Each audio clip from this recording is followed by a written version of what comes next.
Hey everybody, and welcome back to Wobbly Life. Now, as you can see, it is a gray, rainy day, and I really have no idea what to do. So, you know what?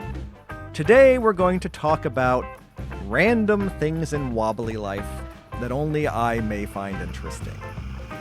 So I'm going to drive over to the hospital.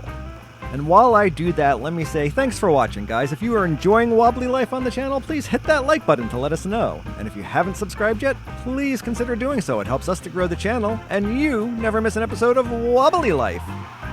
All right, I was doing my little intro there. Kinda missed the hospital. All right, so the reason we're coming here is actually twofold. One is that in the break room, here in the back, is a magazine, Wobbly Magazine. And it is one of only two magazines you can find in Wobbly Life, the other being the Wobbly TV Guide. There is also the Wobbly News, which you may notice has a front page ad for Wobbly Pizza on it. But all in all, there's just not too many things for you to read in Wobbly Life. The other thing you may notice is there's no phone there at the front desk of the hospital. I'll come back to that later. But it got me thinking more and more about the magazines and the newspaper. And where they come from, because there's no place to buy them in Wobbly Life. I mean, if you come to the newsstand, all they have is the newspaper. They don't sell magazines. And there is no bookstore. And I mean, they really should add one. Developers, if you're watching, add a bookstore. You can have the newspaper delivered, I guess, so that's one answer. But the more I thought about it, the more it bothered me. Where do the magazines come from?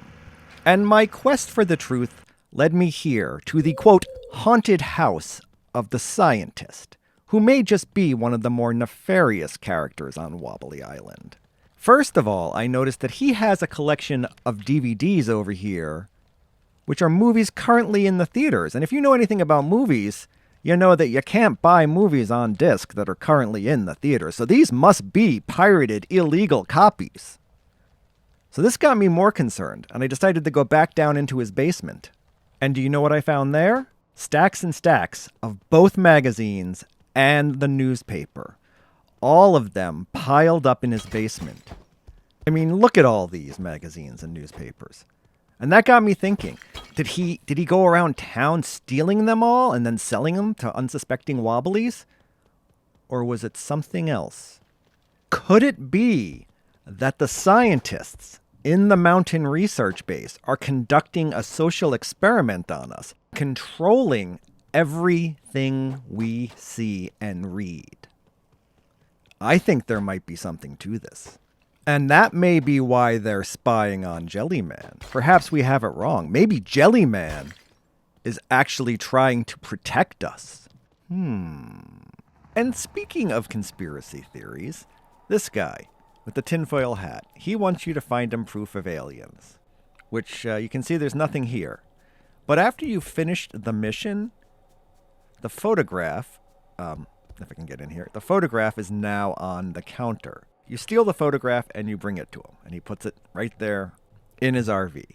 But if you then go back to the office, the photograph is back. I'm not saying there's anything evil going on here, but I'm not saying there isn't either. Another thing I want to talk about is phones. You remember how I mentioned that there was no phone at the front desk of the hospital? Well, there's no phone at the front desk of the TV studio. There's no phone at the front desk of Rubber Band Games, or on any of the developers' desks either. There's no phones here at the bank. Perhaps most alarming of all is there are no phones in the control room of the power plant. So if there were ever an accident, they'd have no way of alerting the Wobbly public. But that's okay, because even if they did have a phone, there is no phone in the fire station. And while there is a phone on the front desk of the police station, and here at the Air Rescue Center, it just doesn't seem like public safety is foremost on the mayor's mind.